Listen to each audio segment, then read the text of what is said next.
ఓం సర్వదేవదేవి స్వరూపాయ శ్రీరామకృష్ణాయ నమః. శ్రీరామకృష్ణమయ జీవిత ఈశ్వరీ త్వం తద్భావ విగ్రహమయీ తదభిన్న సత్తా శ్రీరామకృష్ణమయ పావక దీప్తి శక్తే మాతర్విరాజ సతతం మాతర్విరాజ సతతం మమ హృత్సరోజే.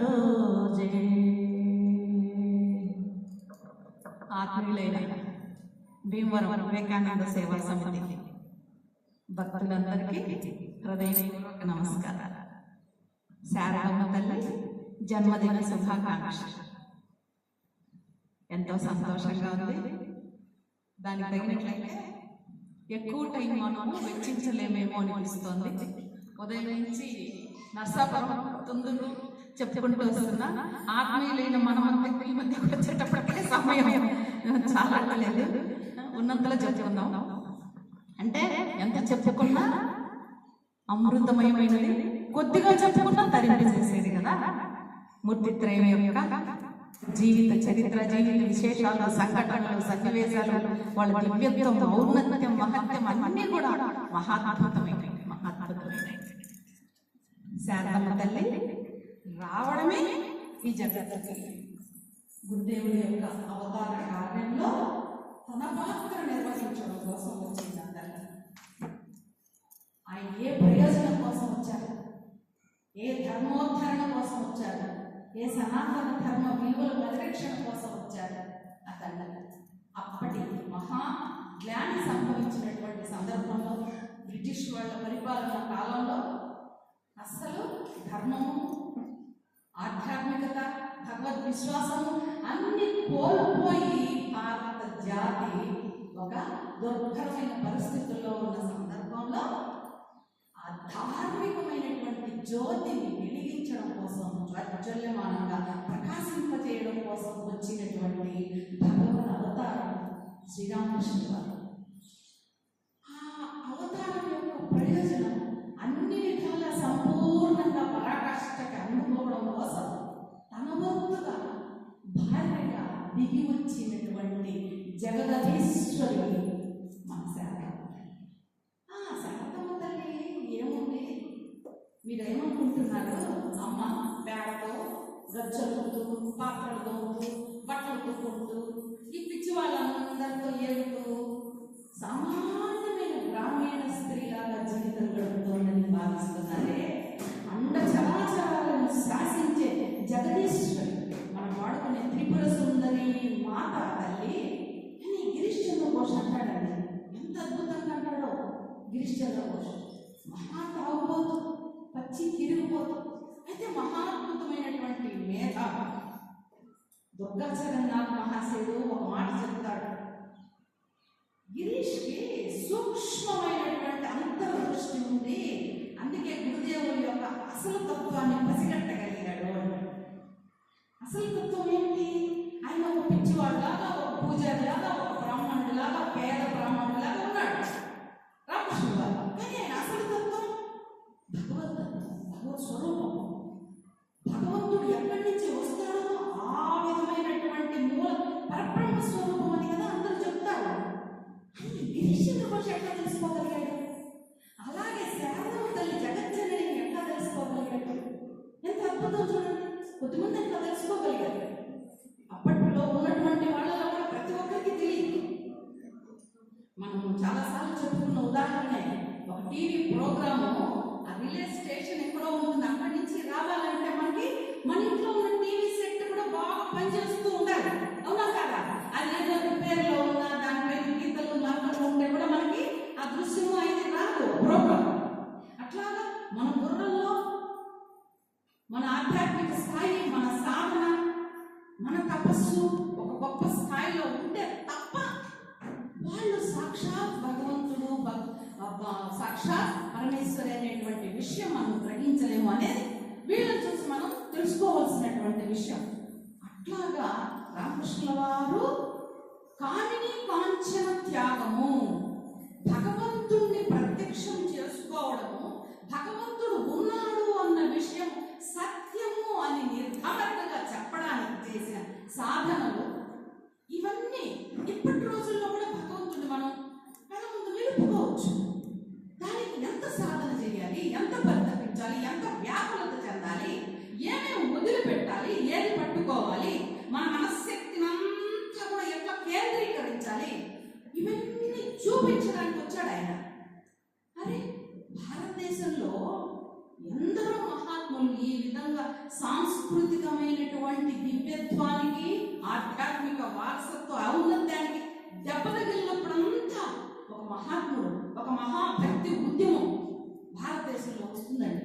చరిత్ర తీసుకుంటే ఎన్నో భక్తి ఉద్యమాలు, ఎన్నో అందరూ మహాత్ములు ఈ విధంగా ఆ జ్ఞానిని, ధర్మ జ్ఞానిని అరికట్టడానికి వచ్చినటువంటి అవతార స్వరూపం. అందుకే వివేకానంద స్వామి అవతార వరిష్ఠులు అంటారు రామకృష్ణ వారిని. అంటే శ్రేష్టమైనటువంటి అవతారం.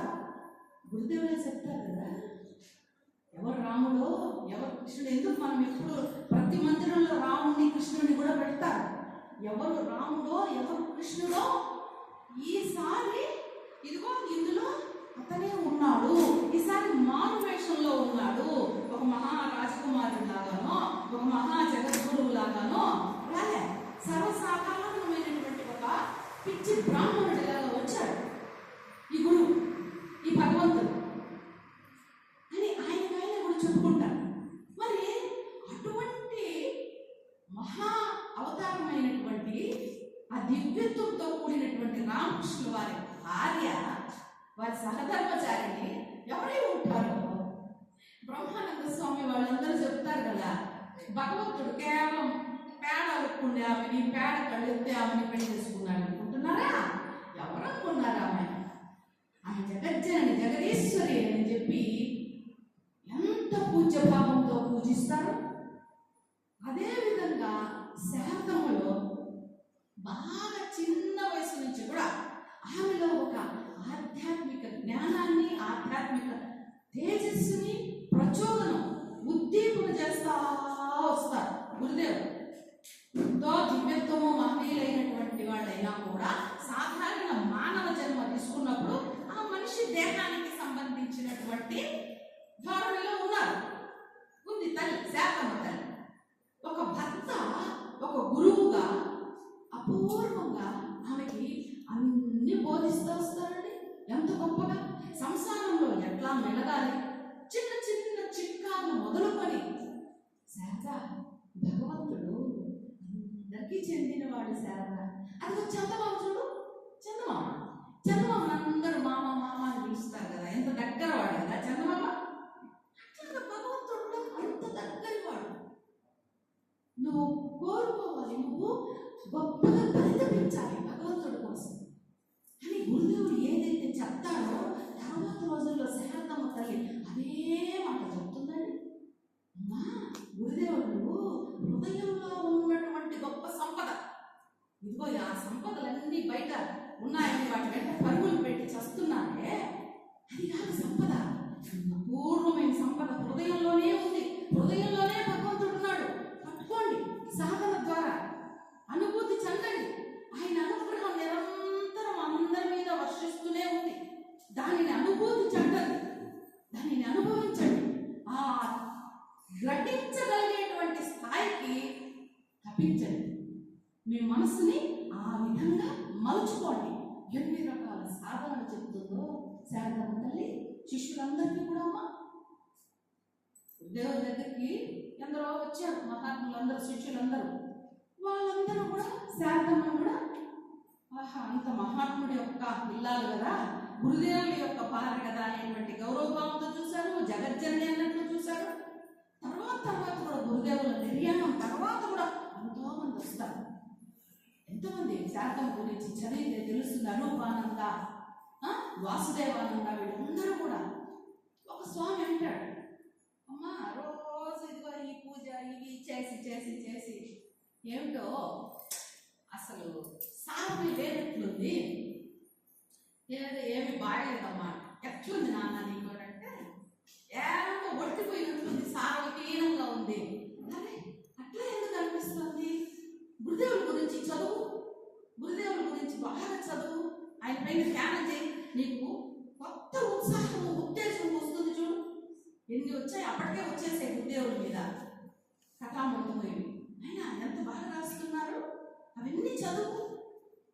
ఎంత బాగా చెప్తుందో శారదమ్మ తల్లి. అంటే గురుదేవుల్ని స్మరించడము, ధ్యానించడము, ఆయన గురించి ఆలోచించడము, ఇవన్నీ కూడా మనిషికి ఒక కొత్త ఉత్సాహాన్ని, ఒక కొత్త ధైర్యాన్ని, కొత్త శక్తిని ఇస్తాయి. తండ్రి ఆయన గురించి చదవండి, ఇంక ఏమి ఆలోచించకండి. సర్వదేవదేవి స్వరూపులు గురుదేవుడు. ఆయన చేసిన సాధనలు ఏమిటి, ఆయన పొందిన సిద్ధి, ఆయన పొందిన పరాకాష్ఠ దశలు సామాన్యమైన విషయమా అని ఎంత అద్భుతంగా బోధిస్తూ వస్తారు శిష్యులందరికీ కూడా. అట్లా ఒక మాతృస్వరూపంగా, గురు స్వరూపంగా, ఆధ్యాత్మిక సామ్రాజ్యానికి ఒక మహారాజ్ఞిగా ఎన్ని రకాలుగా దర్శనమిస్తారు శారదమ్మ తల్లి. భక్తుల్ని ప్రేమపూరితంగా చూడడంలో ఆమెను మించినటువంటి వాళ్ళు, ఏ విధమైన తారతమ్యాలు చూపకుండా ప్రేమ, దివ్య ప్రేమను చూపించిన వాళ్ళు స్త్రీమూర్తులు ఎవ్వరు. మనకి గొప్ప గొప్ప స్త్రీమూర్తులు ఎందరో ఉంటారు కావచ్చు, కానీ ఆ విధంగా ఒక అవ్యాజము అంటారు. వ్యాజము అంటే కారణం, ఏ కారణము లేదు, ఆమె అంత ప్రేమ చూపించడానికి ఏ కారణము లేదు. అహేతుకమైన అవ్యాజమైన అని అంటారు, కారణం లేనటువంటి దివ్య ప్రేమ. ఆ ప్రేమ ఏమిటి? నడిచిపోయారు, అప్పట్లో బస్సులు లేవు, వాళ్ళకి కాళ్ళు నొప్పులుగా ఉన్నాయి, అయ్యో పాపం నా కోసం ఎంత దూరం నడిచొచ్చారే బిడ్డలు అని వేడి నీళ్ళలో ఆ పాదాలు వాళ్ళ కాళ్ళు పెట్టి కడగడం, ఆ వేడి నీళ్ళతో సేవ చేయడం. ఎన్ని రకాలుగా, అయ్యో పిల్లలు టీ తాగే అలవాటు ఉందే వీళ్ళకి, అప్పట్లో ధైర్యం బట్టలు పెద్దగా పాలు దొరికేవి కాదు, ఇంటింటికి పోయి పాలు తీసుకొచ్చి వాళ్ళ కోసం టీ కాచివ్వడము. ఎన్ని రకాలుగా ఆమెలోని ప్రేమని సేవల రూపంలో, ప్రేమ ఉండేది మనపైన కూడా, మన పిల్లలపైన ఎట్లా తెలుస్తుంది, ఎట్లా చూపిస్తాము? సేవ. సేవ శారదమ్మ చేసింది ప్రధానమైన సాధన ఆ సేవ. ఆ సేవే మహత్తరమైనటువంటి ఒక యోగంగా, ఒక సాధనగా ఆమె జీవితంలో పరిణమించింది. అట్లాంటి సేవ, సేవా యోగం ఆమె చేసినటువంటిది. ఎంత సేవ, ఎంత సేవ. ఒకసారి ఒక భక్తుడు, అమ్మ నీ ప్రసాదం నేను మా ఊరికి తీసుకెళ్ళాలి, అమ్మ దయచేసి కొంచెము ఎండలో పెట్టుకుంటాను. ఎండలో పెట్టాడంట శిష్యుడు. అంటే అమ్మ కొంచెము ఇచ్చినటువంటి అన్నం ఎండలో పెడితే దాన్ని కొద్ది రోజులు చెడిపోకుండా ఉంటుంది, దాన్ని ఊరికి తీసుకెళ్తాను అని చెప్పాడు. ఎండలో పెట్టాడు, వెళ్ళిపోయాడు ఎక్కడికి. మళ్ళీ వచ్చేటప్పటికి అమ్మ ఎండకి కాకులో తిరిగిపోకుండా విసురుతా కూర్చుందంట అమ్మ ఎంతసేపు. అయ్యో అయ్యో, అట్లాంటి సంఘటనలు చదివినప్పుడైతే అయ్యో ఇదేం ప్రేమ, మనం మన బిడ్డలకు చూపిస్తాము, మన బిడ్డల కోసం ఎవరైనా ఫ్రెండ్స్ వస్తే వాళ్ళకు కూడా ఏదో కొద్ది గొప్ప ఇస్తాము, అంతవరకే మన ప్రేమ. అందరినీ సమానమైన ప్రేమతో చూడగలమా మనం? ఎవరైనా పోనివ్వండి, అబ్బా నేనంటేనే అమ్మకి ఎక్కువ ప్రేమ, వాళ్ళందరూ అట్లా అనుకునేటట్లు చూపించే దివ్యమైనటువంటి ప్రేమ ఆ తల్లి. ఒకసారి ఒక భక్తురాలు వెళ్తుంది, ఆమెకి ఎప్పటి నుంచో గోర్లు చెయ్యి అంతా కూడా పుండైపోయిందంట పాపం. చాలా కాలం అప్పుడు ఎప్పుడో ఈ పప్పాయి అంటారు చూడండి, దాన్ని ఇదేదో బాలేదో పడి బాగా పుండైపోయింది. దాంతోనే ఆమె పనులు చేసుకుంటుంది కొన్ని సంవత్సరాల నుంచి. అమ్మ దగ్గరికి బాగా వెళ్తూ వస్తుంది, మంచి భక్తురాలు ఆమె. ఒకసారి ఎక్కువ బాధపడుతుంటే, ఏంటమ్మా ఏమైంది? అమ్మ ఈ విధంగా వస్తుంది. ఆమె ఎందుకు చెప్పలేదో తెలుసా? కారణం కూడా చాలా అద్భుతంగా ఉంటుంది. చెప్తే ఇది మారిపోయేటట్లు చేసి మళ్ళీ అమ్మ నా మీద ప్రేమ చూపించకుండా మానేస్తుందేమో అని ఆమె దాచిపెట్టుకుందంట, ఆమెకు బాగలేదు అన్న విషయం. నేను నీ తల్లిగా ఉండి నీ బాధ చూడలేదే తల్లి, ఇన్ని రోజులు నేను గమనించలేదే. రారా గురుదేవుల యొక్క నిర్మాల్యము, గురుదేవులకు పెట్టినటువంటి పువ్వులు, గురుదేవుల యొక్క తీర్థం ఉంటుంది, ఆ తీర్థము ఇదంతా నువ్వు కనుక పెట్టుకున్నావంటే తగ్గిపోతుంది తల్లి, రా తల్లి, మళ్ళీ వాళ్ళంతా పడేస్తారు ఇవన్నీ కూడా చెప్పి అమ్మాయిని తీసుకోపోయి అంత గొప్పగా ఆమెకి చూస్తారండి. ఎంత ప్రేమ చూపిస్తారు అసలు. చేస్తారు? కదిలిపోతుంది ఆ భక్తురాలైతే. అసలు అట్లే అంతే కదా. ఎవరైనా కూడా ఒక మనిషి ఇంకొక మనిషి పట్ల ఎందుకు ప్రేమగా ఉంటాడు? ఆ మనిషి చూపించేటువంటి ప్రేమ బట్టే కదా. ఒక ప్రసన్నంగా నవ్వుతూ ప్రేమగా ఆప్యాయతగా మనసంతా కరిగిపోయేటట్లు ఒక ప్రేమ భావం అనేది చూపిస్తే ఎదుటి వాళ్ళకు కూడా అంతే ప్రేమ కలుగుతుంది.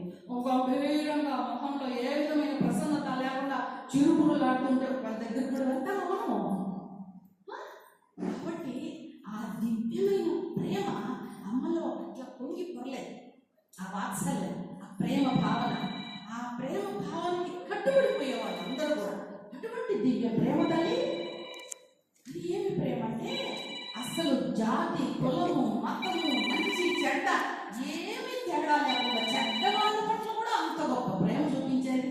అమ్మా అయ్యో గురుదేవులు చెప్తా వచ్చి అంత మాట్లాడద్దు, ఆమెను అసలు రానియద్దు, చాలా చెడ్డ ప్రవర్తన కలిగినటువంటి స్త్రీ ఆమె, ఏంటి ఇలా చేస్తున్నావు? నాకు అదంతా తెలియదు. బిడ్డలు అమ్మా అని వచ్చారంటే నేను దగ్గర తీయకుండా ఉండలేదు అని ప్రేమ చూపించింది. ఇంకొక తల్లి ఆమె బాగా చెడు ప్రవర్తనతో ఉండి అమ్మ దగ్గరకు వచ్చి బయటనే నిలబడి ఏడుస్తూ ఉందంట, లోపలికి రాలేక. అమ్మే లేచిపోయి ఆమె అట్లాగే కౌగలించుకొని, అమ్మ బాధపడకు బాధపడకు, జరిగిపోయిందంతా మర్చిపో, ఇక మీద మంచిగా జీవించు, భగవంతుడు నీకు అవకాశం ఇచ్చాడు కదా, ఇంకా జీవితకాలం ఉంది కదా అని మోదార్చి దగ్గరకు తీసుకుంటుందండి. అసలు ఏమి ఆ ప్రేమ?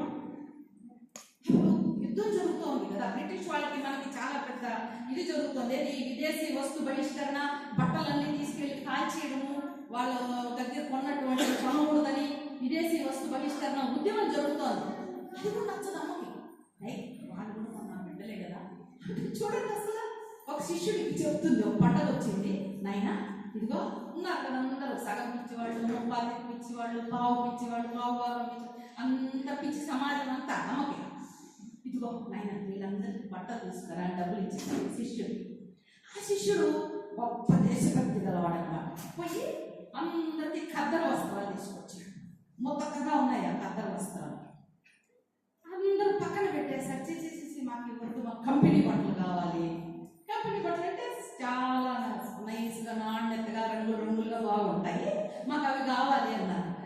అమ్మ ఆ శిష్యుని పిలిచి, నాన్న ఇవెవరికి నచ్చడం లేదు, నువ్వు కొంచెం ఈ వద్దులే కంపెనీ బట్టలే తీసుకురా. ఆ అబ్బాయి భీష్మించుకొని కూర్చున్నాడు శిష్యుడు. దేశంలో ఇంత అల్లకొల్లలో రేపుతోంది విదేశీ వస్తు బహిష్కరణ అని ఒక పక్క చేస్తున్నారు అందరూ, మీరు మళ్ళీ ఇల్లు కావాలంటారా ఖద్దరు వేసుకోకుండా అని తీవ్రంగా మాట్లాడతారు. అమ్మ ఇతన్ని బాధ పెట్టకుండా, ఇంట్లో వాళ్ళని బాధ పెట్టకుండా ఇంకొక వ్యక్తిని పిలిచి, నాయన నువ్వు పోయి తీసుకోరా కంపెనీ బట్టలు అంటే. అమ్మ దగ్గర మనందరం నేర్చుకోవాల్సింది ఒక సామరస్యపూర్వకమైనటువంటి ధోరణి. అందరితో కూడా వ్యతిరేక భావాలు ఉన్న వాళ్ళతో కూడా బందిపోటు దొంగల్ని కలిగిపోయేటట్టు చేసిందే తల్లి. బందిపోటు దొంగల్ని భయంకరమైన దొంగలు. నాన్న ఇదిగో మీ అల్లుడు అక్కడ ఉన్నాడు పూజారిగా, నేను వెళ్తున్నాను నాన్న, భయపడిపోయాను, మిమ్మల్ని చూసి నాకు ధైర్యం వచ్చిందంటే అంత గజతంగా కలిగి నీరైపోయినాడు. చదివారు కదా మీరంతా. అట్లాంటి ప్రేమ తత్వం, ఎదుటి వాళ్ళ మనసుల్ని గెలిచేటువంటి ప్రేమ. ఎంఎస్ సుబ్బలక్ష్మి గారు ఐక్యరాజ్య సమితి యునైటెడ్ నేషన్స్ ఆర్గనైజేషన్స్లో ఆమెది కచేరీ ఏర్పాటు చేశారు. ఎంఎస్ సుబ్బలక్ష్మి గారు ఆవిడ నడిచే దేవుడని చెప్పుకునేటువంటి చంద్రశేఖర సరస్వతి మహాస్వామి వారు రాశారట, మైత్రి భజత అఖిల హృజ్జైత్రి. మైత్రి అంటే ఒక స్నేహ భావము, అఖిల హృజ్జైత్రి అందరి హృదయాల్ని జయిస్తుంది అనేటువంటి భావంతో ఒక కీర్తన పాడతారు ఎంఎస్ సుబ్బలక్ష్మి గారు. మైత్రి భజత అఖిల హృజ్జైత్రి. ఎంత అద్భుతం చూడండి. భారతదేశం యొక్క సనాతన ధర్మంలో ఉండేటువంటి మూల సూత్రం కూడా అదే, ఒక సామరస్యపూర్వకమైన ప్రేమపూర్వకమైన ధోరణి. దేశాల నాయకులు కూడా ఎంఎస్ సుబ్బలక్ష్మి గారు పాడిన ఆ పాట యొక్క భావం తెలుసుకొని ఆశ్చర్యపోతారు, ఆనందపడతారు. ఎంత గొప్ప భావం ఉంది ఈ పాటలో. మనిషికి మనిషికి మధ్య స్పర్ధలు విరోధాలే కాదు, దేశాలకి మధ్య కూడా ఆ విధమైన మైత్రీ భావం అనేది ఉంటే యుద్ధాలు ఎందుకు వస్తాయి? ఒక సిద్ధాంతాలు వేరు కావచ్చు, పార్టీలు వేరు కావచ్చు, మనుషులుగా అభిమానం చూపించుకోవడానికి ఏమైందండి? మా ప్రాంతంలో రాయలసీమలో ఒక గొప్ప నాయకుడు ఉండేవారు. ఆయన చాలా సాహిత్యం రాశారు. పాటూరి రాజగోపాల్ నాయుడు గారు ఒకప్పుడు చాలా గొప్ప నాయకుడు. ఆయన వాళ్ళ కుమార్తె గారు గొప్ప గొప్ప కంపెనీలన్నీ పెట్టుకొని గల్లా అరుణ కుమారి గారిని చాలా గొప్పగా వాళ్ళు ఇండస్ట్రియలిస్టులు, రాజకీయ రంగంలో కూడా చాలా ఇదిగా ఉన్నారు. కృష్ణా గారు వారు వీరులను. అయితే ఆయన జస్టిస్ పార్టీలో ఏదో పార్టీలు ఉండేవారు. ఆయన వ్యతిరేకమైన ఈ సిపిఎం సిపిఐ వీళ్ళకంతా వ్యతిరేకమైన పార్టీ ఆయన. కానీ ఏ పార్టీలో ఎవ్వరికి బాగలేదని తెలిసినా ఈయన పోయి చూసి వచ్చేవాడు, వెంటనే పోయేవాడు. శిష్యులు అనుచరులు ఉంటారు కదా, ఆయన వాళ్ళు మనకు వేరే పార్టీ వాళ్ళు వాళ్ళ దగ్గరికి మీరేంటండి వెళ్ళడము చూడడము తెచ్చి ఏమిటయ్యా అంత సంకుచితమైనటువంటి ఆలోచన ధోరణి. మొట్టమొదటి మనం అందరం మనుషులం కదా. చెప్తాడు, ఎంత బాగా చెప్తాడు, భలే గొప్ప సాహిత్యం రాశాడు ఆయన.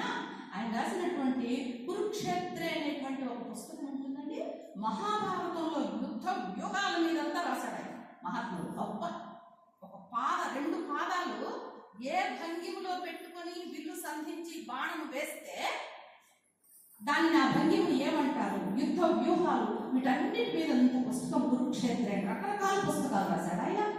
రాజకీయ పనుల కోసం మద్రాసుకు వెళ్ళి అక్కడ లైబ్రరీలో గంటలు గంటలు గడిపి పరిశోధన చేసి రాశాడు ఆయన.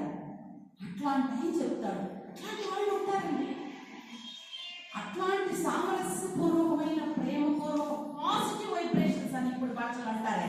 Positive energy, positive vibrations, vibes అంటారు, పాజిటివ్ వైబ్స్. వీటన్నిటికీ మూలమైనటువంటి ఆ సమన్వయపూర్వక సామరస్యపూర్వక సౌమనస్యమైనటువంటి ధోరణి అమ్మ దగ్గర విరాజిల్లుతూ ఉంటుంది. శారదమ్మ దగ్గర అమ్మను పట్టుకున్న మనం కూడా అది ప్రదర్శించాలి, అది రావాలి. లోపల ఉంటే కదా రావడానికి, అది పట్టుకోవాలి మనం.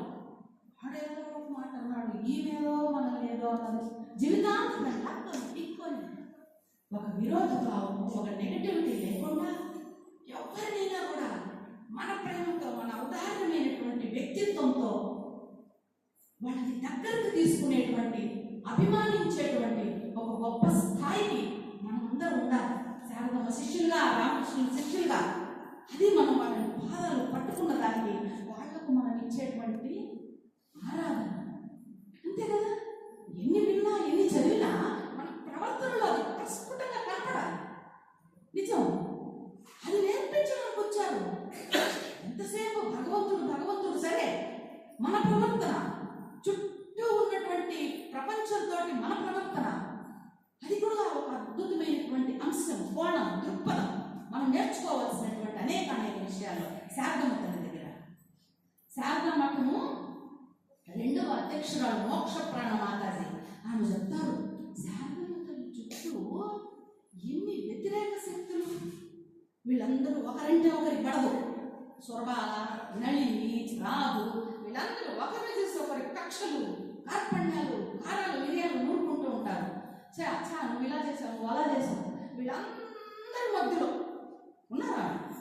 వీళ్ళందరి మధ్యలో ఉంటూనే వాళ్ళలో వాళ్ళకి సమన్వయం చేసుకుంటూ, వాళ్ళతో ఏ విధమైన ఘర్షణ వచ్చినా కూడా ఉన్నతంగా నిలబడుతూ, ప్రతి సమస్య, ప్రతి కష్టము, ప్రతి దుఃఖము కూడా ఒక తపస్సులాగా స్వీకరించి, ఆ బాధతో కుమిలిపోకుండా ఆ బాధకు మించినటువంటి స్థాయిలో నిలబడి ఒక మహా యోగినిలాగా జీవించి చూపించింది ఆ తల్లి. కష్టాల మధ్యలో ఉన్నప్పటికీ ఆ కష్టాలన్నీ వచ్చి అమ్మని ఎదుర్కొని దాడి చేయలేదు.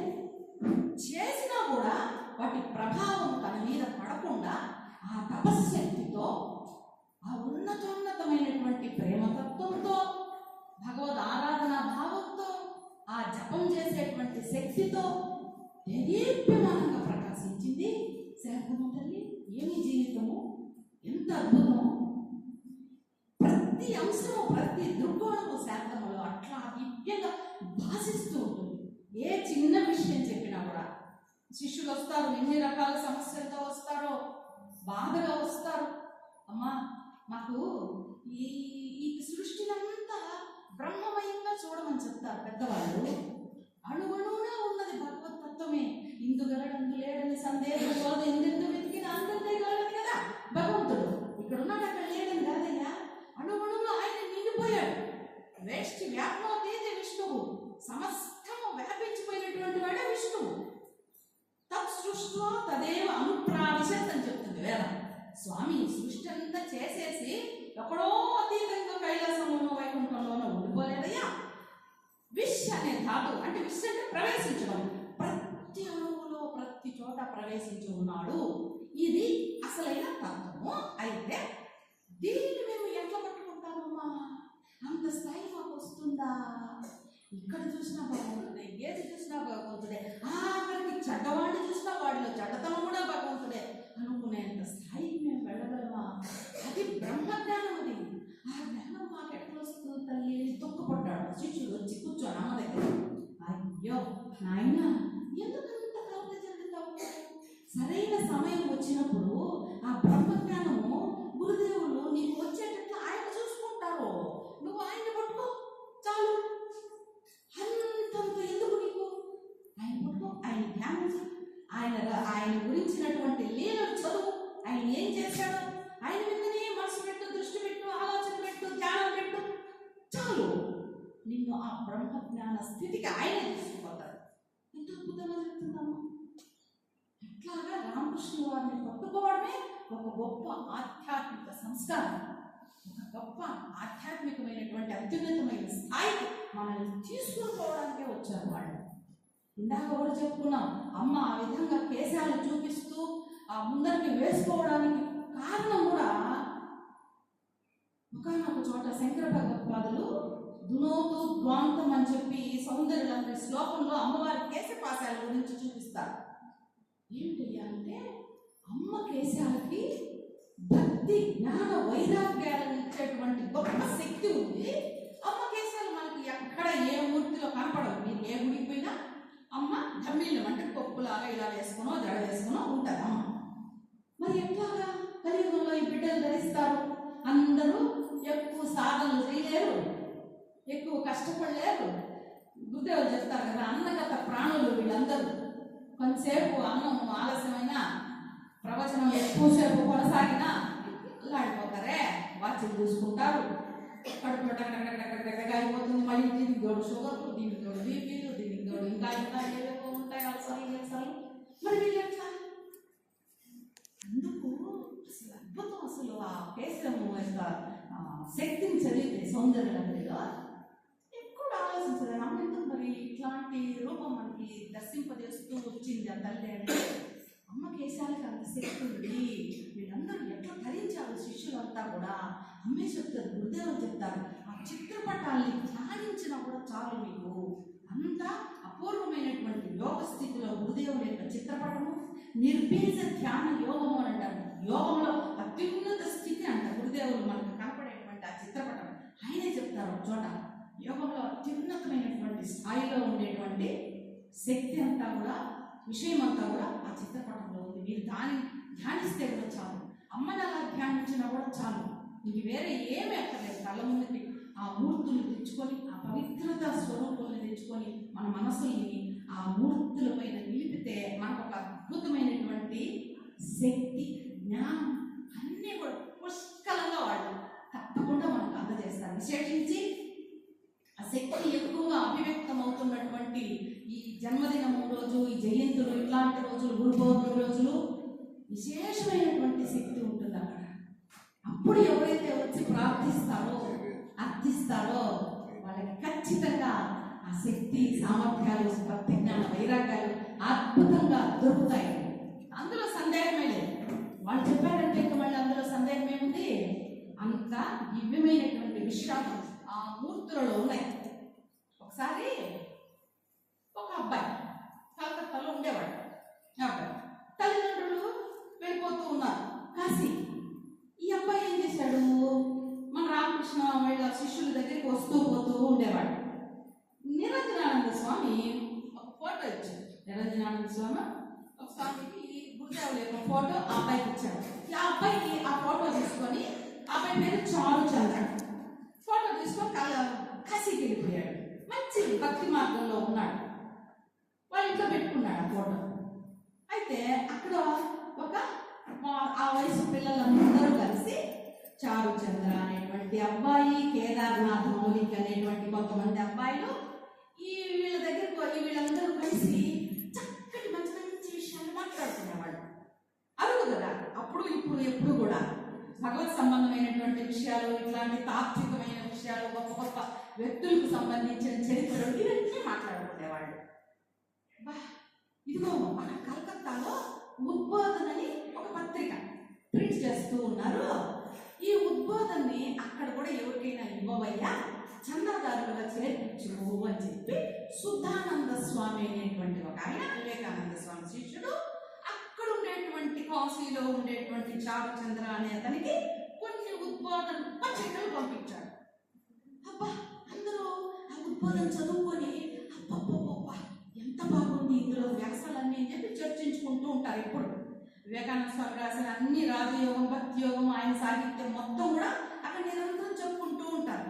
అలా జరిగేటప్పుడు ఏమైంది, ఒకరోజు అరే ఇదిగో గురుదేవుడు శిష్యుడంట నిరంజనానంద స్వామి అంట, ఆయన కాశీలో ఉన్నారు, మనం ఎట్లయినా పోయి ఆయన కలుద్దాము అని కలుస్తారు.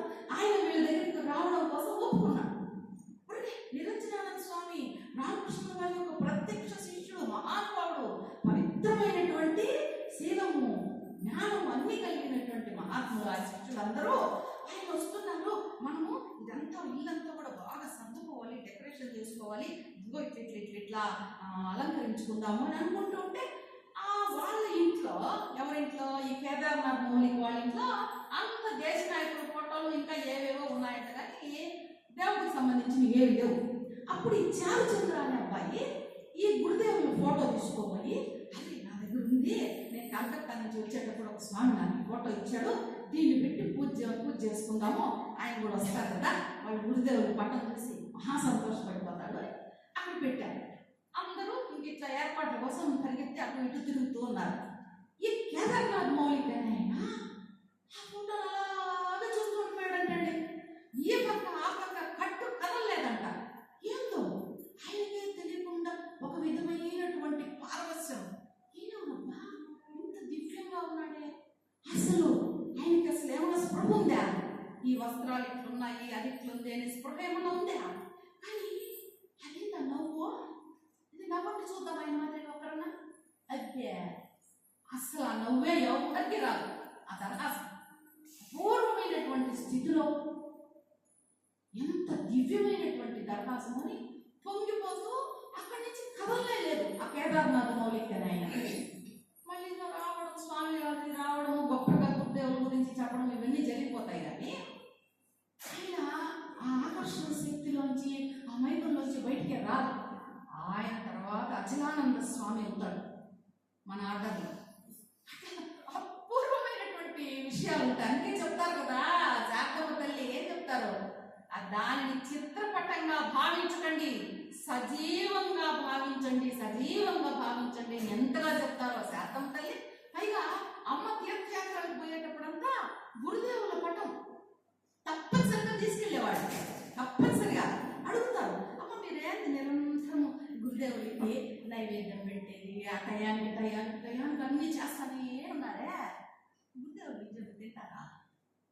మనకు వడ్డీ పట్టం కదా అది, ఆ పట్టంలోంచి అన్యంలో వచ్చి తింటారా, స్వీకరిస్తారా? ఒక సందేహం ఒక గొప్ప ఆయనకు వచ్చింది, అయ్యో నాయన ఏంటన్నమాట, గురుదేవుని చిత్తపటం వచ్చి గొప్ప తేజోమైనటువంటి కిరణాలు వచ్చి స్పృశిస్తాయి ఆహారాన్ని, మళ్ళీ వెళ్ళిపోతాయి. అలా లేదు అంటే ఒక్కొక్కసారి ఆయనే కూర్చొని కూడా స్వీకరిస్తాను. అయినా ఇదంతా సత్యము నువ్వు చెప్తున్నది శాతం ఉంటాయి.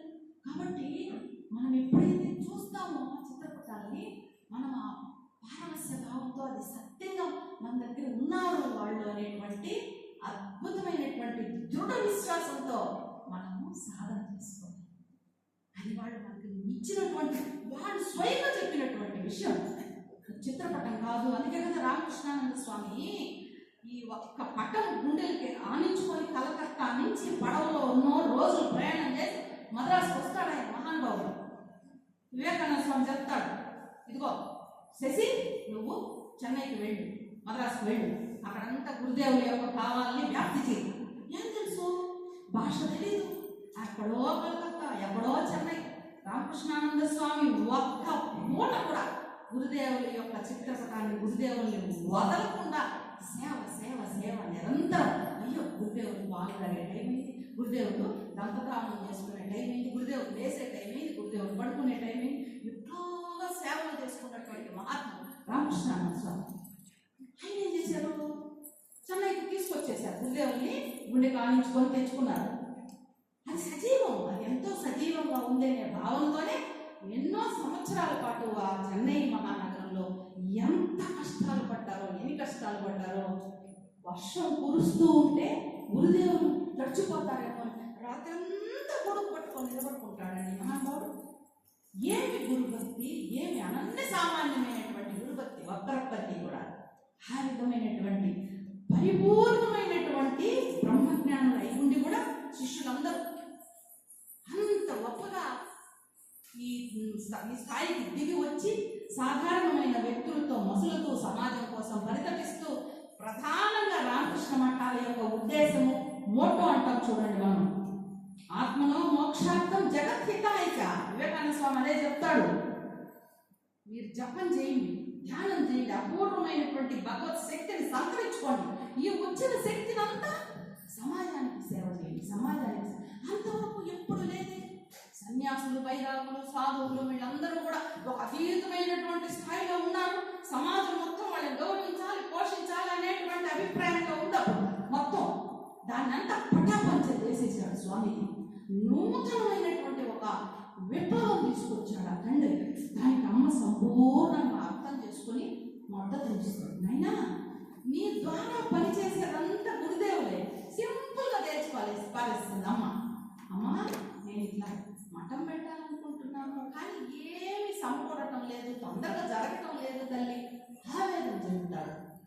ఎందుకు నాయనా ఆవేదన చెందుతావు? అన్నీ జరుగుతాయి. నీ ద్వారా గురుదేవులు ఈ పని మొత్తం నెరవేరేటట్లు చూస్తారు. ప్రపంచానికి జగద్గురువు గారు బోధించడానికే వచ్చావు. ఏమి అద్భుతమైనటువంటి విశ్వాసం ఇస్తుంది, ధైర్యం ఇస్తుంది అమ్మ. తప్పకుండా మఠం ఏర్పడుతుంది. మొట్టమొదటి నుంచి కూడా రామకృష్ణ సంఘం రావడానికి అమ్మే బీజప్రాయమైనటువంటి తపశక్తి కావచ్చు, అమ్మ సంకల్పం కావచ్చు. వీళ్ళందరూ ఒక సంస్థగా సంఘటితంగా ఉండాలి. గొప్ప సాధువులతో ఈ సంఘము వాళ్ళ తపశక్తితో రూపొందాలి. ఇక్కడికి మామూలు సంసారిక బాధలు అనుభవించేటువంటి గృహస్థులందరూ వచ్చి ఒక ఆధ్యాత్మిక చైతన్యాన్ని పొందాలి, భగవద్ విశ్వాసాన్ని పొందాలి, అపూర్వమైనటువంటి శాంతి ఆనందాలను పొందాలి అని ప్రార్థించింది శారదమ్మ తల్లి. అందుకే అమ్మని సంఘ జనని పిలవడం ఊరికినే కాదు. అట్లాగా శ్రీరామకృష్ణుల వారి యొక్క మొట్టమొదటి చెప్పుకున్న శ్లోకము విడదీయలేనటువంటి రామకృష్ణుల వారి యొక్క పావక దీప్తి శక్తి అమ్మ. ఆయనలో ఉన్నటువంటి ఆధ్యాత్మిక శక్తి, తత్వము, ఉద్ధారక శక్తి, ఆ ప్రేమ శక్తి అన్నీ కూడా మూర్తి భవించి అమ్మలో ముద్దగట్టాయి అని తెలుసుకున్నారు చాలా మంది. అదే చెప్తుంది నివేదిత కూడా, సిస్టర్ నివేదిత. ఆహా, ఈ తల్లి ఎంత దివ్యమైనటువంటి ఆ వ్యక్తిత్వం, ఆ పవిత్రత, అసలు కొత్త కొత్త ఆలోచనల్ని, కొత్త విధానాలన్నింటినీ కూడా ఎంత సామరస్యపూర్వకంగా సౌమనస్యంగా స్వీకరిస్తుంది ఆ తల్లి. ఏమీ తెలియదు, భాష తెలిసినా ఏమైనా నేర్చు. వాళ్ళ అప్పట్లో మా విదేశీస్తులు అంటే లేచులు, వాళ్ళ దగ్గర కూడా రాణించేవాళ్ళు కాదు. అట్లాంటి సందర్భంలో వాళ్ళని ఎంత ప్రేమగా దగ్గరికి తీసి వాళ్ళతో కలిసి భోజనం చేసి వాళ్ళతో కలిసి పడుకోవడం ఎంత అపూర్వమైనటువంటి విషయం. అది ఆ ప్రేమ అత్యున్నతమైనటువంటి స్థాయికి చెందినటువంటి ఆ ప్రేమ. అందులో కొత్త గొప్ప పట్టుకుంటే కూడా మన జనాలు ధరించుకోవాలి. అంత అద్భుతమైనటువంటి విషయాలు అమ్మ చరిత్రలో ఎంత చెప్పుకున్నా తరగని గని. గని ఎంత తొమ్మిన తీస్తూనే ఉంటుంది, దాన్ని గని అంటారు. అటువంటి దివ్యమైన విషయాలు ఉన్నాయి. చెప్పుకోవడానికి మనకు సమయం మొత్తం ఇంతే ఉంది. ఇంతటితో తృప్తి చెందుదాం.